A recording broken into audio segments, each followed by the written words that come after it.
Yo, what is going on, everyone? My name is Mewtwo Fan Nate, and I am your coach of the New York Noibats. It is Season 2, Week number 15 of the P4G, and we are going up against my very good friend KyleAye in the Miami Donphans.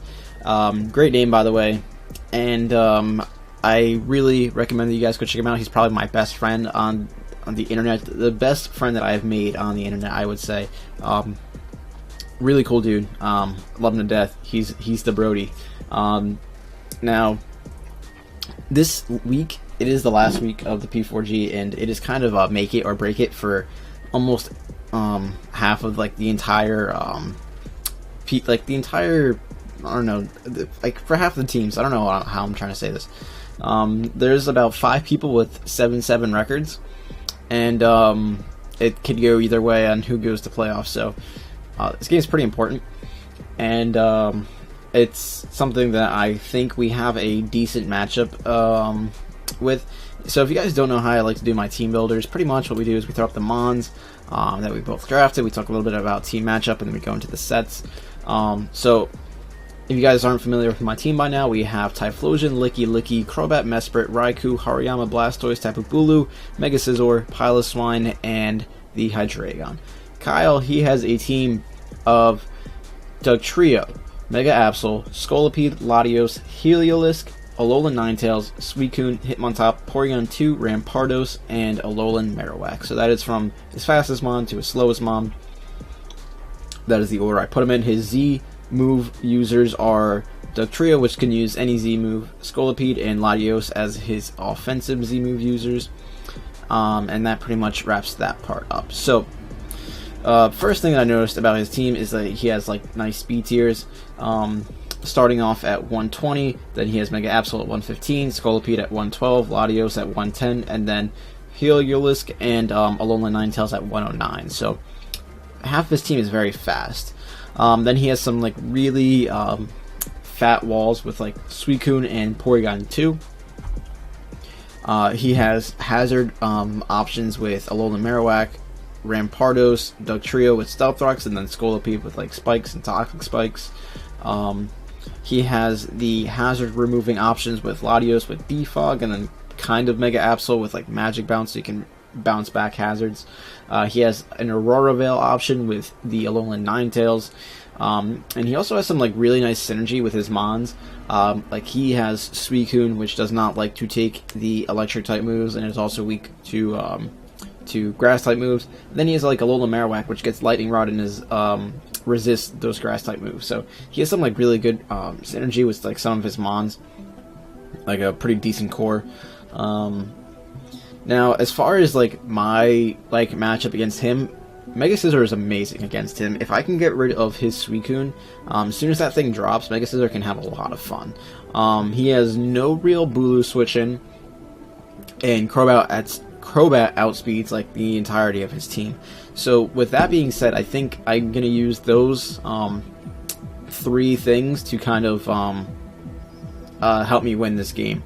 Now I also should have wrote down on my notes that Hariyama is like really good at like pressuring Porygon 2, because Porygon 2 is like one of his more so reliable walls. You know, it gets recover, it can toxic, hit really hard with like Tri Attack, gets download, gets trace, gets all these cool different things. So it's like a very reliable wall, and Hariyama deals with it very well. You know, especially with the Assault Vest, we can go with things like knockoff to knock off that Eviolite. We can close combat it, just break it down like really nice. So that's something I should have added.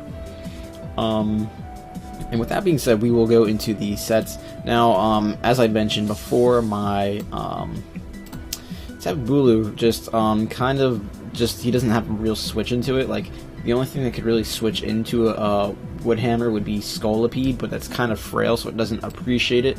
And then he also has a Alolan Marowak, which does not take 2 Wood Hammers if he is like unless he's like defensive.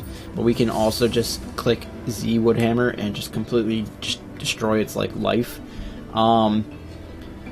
And it's something that, you know, I think we can really use to our advantage, especially with like knocking out like the Suicune. This team pretty much just says, let's just prevent the things that are stopping Mega Scissor from sweeping. Let's just get rid of those things, and then let's destroy his life.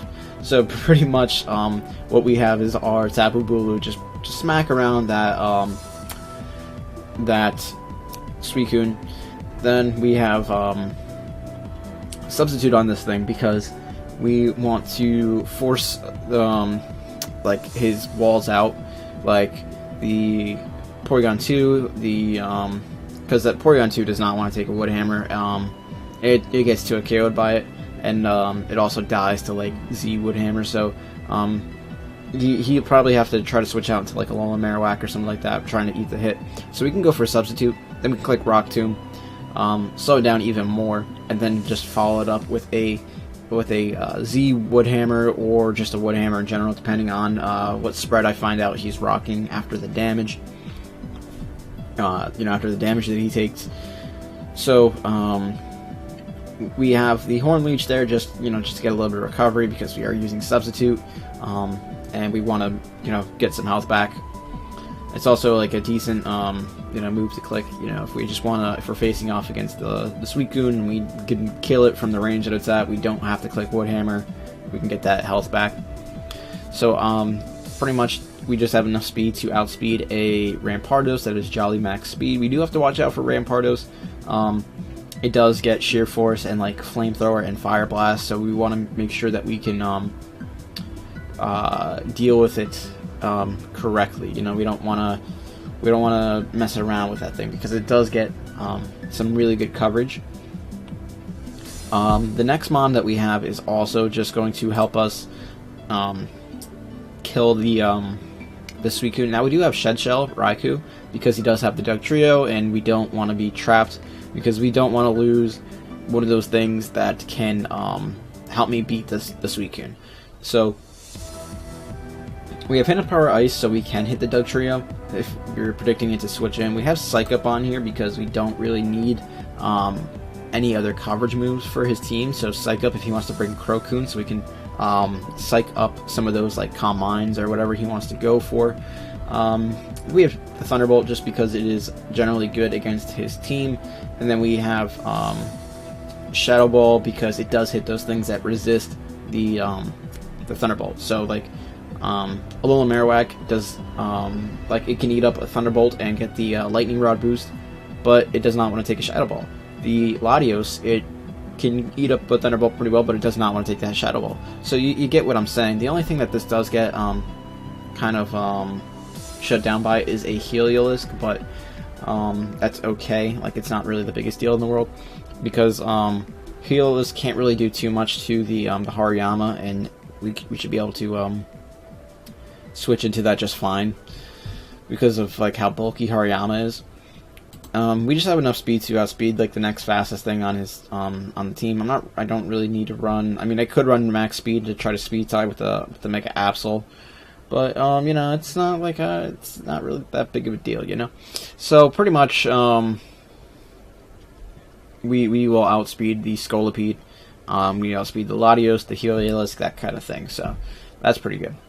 So the next mon that we have is the Catch These, the Hariyama. The combination of Knock Slide, Knockoff, Rock Slide, Close Combat, and Bullet Punch do really well for me. We just have Max Spadef with the Assault Vest and Max Attack Adamant Nature, just so we can sponge up some hits on the special side and hit really hard back. Knockoff hits the Alolan Marowak. It hits the Porygon 2. We knock off that Eviolite, really nice. Rock Slide is pretty much really for that Scolipede. The Close Combat just hits everything else on his team, like really, really nice. The knockoff also hits the Latios, but I don't really anticipate staying in on the Latios because it could have a Z Crystal, and I don't want to just click knockoff thinking that I can live like a Draco Meteor or Psychic or whatever, because then it could just go for like Psy Shock or what you guys know the drill. It's not something I want to stay in on.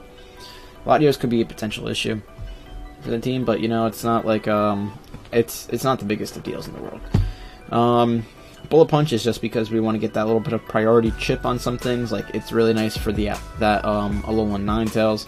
It also is priority, and it hits the Rampardos for super effective damage. It also will let me hit the Scolipede before it can hit me. It also will let the Mega Absol. It also will hit the Mega Absol unless it goes for like Sucker Punch. You know, that kind of thing. So I like this Hariyama set. I think it'll do pretty well for me this week. Now we do have our Twigs the Crobat, because as I mentioned before, that Crobat outspeeds his entire team. We have a Charty Berry because this is like the one thing that can kind of take out the Scolipede. Pretty much what we do is we sack something off. We go into Crobat. It might be at +2 or whatever. It'll click Rock Slide, and we have our Charty Berry, so we'll be able to live. We go for the Brave Bird and knock that thing out. So we could technically put on Acrobatics here, and Showdown just shut off on me. So we'll be right back. Okay, so I don't really remember what I was saying before Showdown shut down on me, but I was thinking about maybe running Acrobatics. I think that's what I was going into, but I just want that extra base power just so we can hit as hard as possible. We have U-Turn on there for the Initiative. Pursuit, maybe just to Pursuit trap something, like maybe the Doug Trio, maybe the Latios, maybe wanting it to like switch out or something like that. We don't really need too much other moves besides Brave Bird and U-Turn. Like, I don't really have need for anything, so I have Toxic on there just to wear down some of his Mons. Like, if I can wear down the Porygon 2, the Alolan, and Marowak, just anything I can do to chip things down and make it easier for the Mega Scizor to win. So, this actually kind of threw off my whole way everything that I moved. Like, this is actually not U-Turn, this is actually Bug Bite. I don't know why Showdown just keeps messing up all my sets, and it's kind of upsetting. I think I had Rapid Spin on there too. We'll look at it after. So pretty much what we have is I don't even remember now. It's kind of frustrating. So anyway, Toxic, anything that we have just to chip down some of his Mons. So the last Mon that we have is the Blastoise, which is just going to be another check in the back just in case he sets up with Crocoon. I misplay with Raikou or something like that. It goes down. We have Roared out, so it's also like a pretty good defensive Mon against like some of his physical threats. Like, it will kind of threaten out the Rampardos if I bring this in, because Scald obviously does a lot. This also is a really nice reliable Mon on for the Alolan Marowak. We do have to be careful for that Heliolisk, but we do have Aura Sphere on this thing. Burns are always like a possibility with like on some of his other Mons, so you know, nice chip damage on things as well. So I think this is where we're going to end the team builder for today. I think I discussed everything I wanted to in kind of like a good enough depth, I think. So we should be good now. Make sure you guys go check out KyleAye. That is the homie, and I will see you guys tomorrow for the battle. Peace.